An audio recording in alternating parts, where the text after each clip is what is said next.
Our rules are simple, but the challenge is great. No shoulder pets, tames that can be carried, or typical boss dinos allowed. That means no Rexes, Therazinos, or any other dinos people normally use in these fights. Equipped with official server cap saddles, our 19 contenders will be backed by the commanding presence of a loyal Uteranus providing that extra boost. All competitors will go into battle with food to provide a healing effect. Herbivores will have plenty of sweet veggie cakes, and carnivores and omnivores will have cooked meat. No Overseer, because the movement speed required to get through the tech cave then chase the Overseer during the fight would shorten our list by a lot. It's important to note that tames in this series aren't typically used during boss battles because of the amount of mutations it would take to make them competitive. I'll be applying around 23,000 health and 1200% melee through mutations and experience levels to all dinos that compete. This will give them all a fair shot at defeating at least one of the Guardians. It won't always be feasible to reach these stats depending on the dinos I'm using, but I will let you know the amount of mutations and levels it took in order to reach it. All competitors start out with 50 base health and melee and 40 points in everything else before I apply mutations and experience levels. Use this information and decide on your own servers if the juice is worth the squeeze. Competitors are required to fight the Megapithecus, Broodmother, then Dragon on all difficulties, starting with Gamma, then Beta, finishing with Alpha.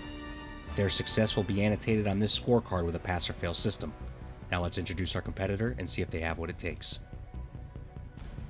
Stegosaurus. Don't underestimate this gentle giant. This jack of all trades is used for everything from farming berries, thatching wood, to operating as a literal tank.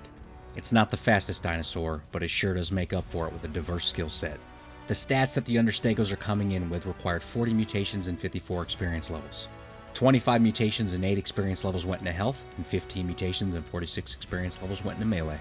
The Stego has 3 modes that you can use: Hardened Plate, which reduces damage, Heavy Plate, which slows the target, and Sharpened Plate, which provides armor penetration. I tested the damage output and input of all 3 modes. You should use the Hardened Plate mode if you're using these for boss fights. Now let's see how these handsome devils performed. The green portal was up and it was time to take on the Gamma Megapithecus. The squad was ready to go get some, and personally I was pretty excited. Excited and confused. These guys actually struggled to deal damage to the Megapithecus.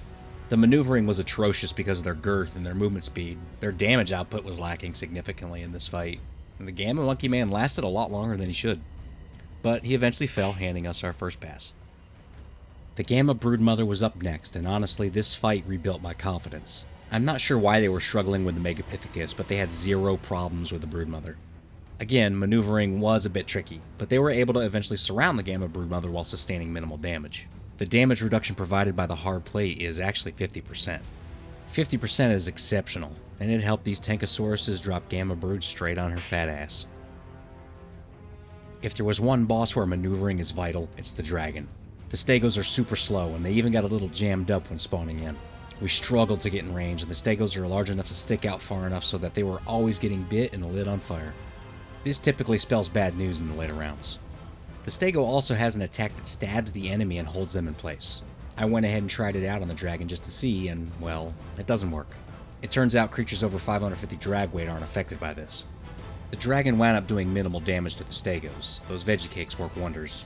The damage output wasn't the greatest, but it was enough for this round, earning their third pass. When the blue portal goes up, Stegatron and the Spiky Boys don't even care because they know that these piddly little bosses can't hurt them. But it sure would be nice if they could hurt the Megapithecus.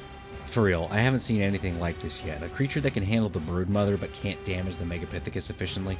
His knockback combined with their slow speed can spell disaster if you don't bring in Stegoless cages with high enough stats. I really don't even know why I was getting frustrated because the Beta Megapithecus could barely hurt these brutes and wound up getting his teeth kicked in, giving us another pass.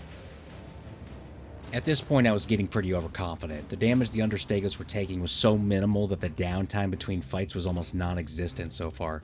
But the Beta Broodmother is no slouch, and I knew that overconfidence would be my undoing if I wasn't careful. Check out this sweet flyby. I mean, none of the Stegerham Lincolns had any battle damage. It's completely insane how good their damage reduction is. The wide arc on their attack is also good for killing all the minions in these fights. Could the Stego be our next contender to clear the board? I'm not so sure. But they sure crushed the Beta Broods into the dirt, earning another pass. The Beta Dragon was up next, and I tempered my expectations going in. Remember when I said maneuvering is vital? This fight demonstrates that perfectly. Oh, and choosing where to fight the actual battle is pretty important too. The bites that the Dragon dish out aren't that bad when you look at the damage reduction that the Stegos have, but that fire breath, brutal. At this stage, I had already started to see some battle damage to show on the Arnold Schwarzenegger Stegos, but the Beta Dragon was only down about a quarter of his health, so I was pretty worried. And right here, this spot right here, this is where it all came undone. I said the location that you fight the battle is important. With the Beta Dragon wedged into these ruins, the Understegos struggled to maneuver within striking distance and took a monstrous amount of damage. Several Stegos lost their lives at those ruins, and the remaining crew was left badly injured. In total, 12 Stegos were killed during this fight, but they pulled it off, earning a well-fought pass. The red portal was up and the Understegos had an inventory packed full of fresh sweet veggie cakes. We headed into the lair of the Alpha Megapithecus, and that red asshole had hell to pay. The Stegory Pecks probably don't know how to kill a mockingbird, but they sure know how to spank a monkey. Slowly. Dreadfully slow. The knockback is just so brutal. As a matter of fact, even the Yetis would gang up and create some hellacious knockback against them.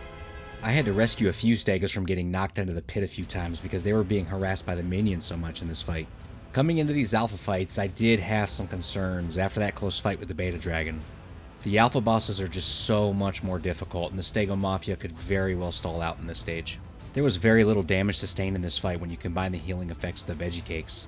Speaking of veggie cakes, it turns out that they actually ran out of veggie cakes at some point during the Beta Dragon fight. Could that have been the reason so many died? I guess we'll find out in a few minutes, but first, Alpha Megapithecus down, stamp another pass on the card. The Alpha Broodmother is a silly temptress that could never tell you what she wants to eat for dinner. We hadn't been on a date in a while, but I remember our first. I'll never forget it. We went to this really quiet dodo wing place that had a live band. I'm not sure if it was a full moon, something in the air, or the 57 gallons of bourbon that she put away, but this woman, oh man. This woman had to have put away a couple thousand dodo wings. She tried the bar's spicy challenge, and she actually needed a ton of milk to help out. Turns out she's lactose intolerant, and this chick can fart like a titanosaur. She blew the backside of the thatch bar straight into the ocean, then scampered off into the moonlight. She left me with the bill, of course, and we didn't talk for another month, but it was at that moment I knew she was the one. Sometimes she remembers me, sometimes she doesn't. I noticed that she reinstalled Spider Tinder, and that's why we're here. To kill her ass. And we did, earning another pass. The Alpha Dragon fight started off horribly. The Understegos took a hard shot of fire right off the bat, and to make matters worse, the dragon didn't stay on the ground for long. The one thing that went right during this fight was that after the second landing, I was a Stego maneuvering master. I had the Alpha Dragon surrounded on level terrain, and even got a bit lucky with the direction that he was attacking in relation to where the bulk of the Stegos were. Turns out, veggie cakes do make a huge difference. Running out of them during the Beta Dragon fight probably made a bigger difference than getting stuck in the ruins, so make sure your herbivores have plenty before each fight. And before you say it, yes, I normally check in all the other competitions we've had, and if I had lost that fight, I would have tried again. So don't sweat it, because we just got another clean sweep of the board, our fourth competitor to do so. That's another one in the books, my friends, and we have some interesting fights coming up in the near future. Going forward in the channel, be on the lookout for some videos covering each of the caves in Ark with a full breakdown from the layout to the loot to what dinos can handle it. I'll also be getting memberships and a Patreon set up, but I'll make a post on the community tab about that at a later date. I'm moving this fall, and after I get settled in my new home, I'll be setting up a public Discord for the community. I hope you've enjoyed this series so far, and if you have, please like and subscribe to help this community grow. As always, please feel free to comment below if there's any dinos that you'd like to see or if you have any feedback. Thank you for watching, and I'll catch you on the next one.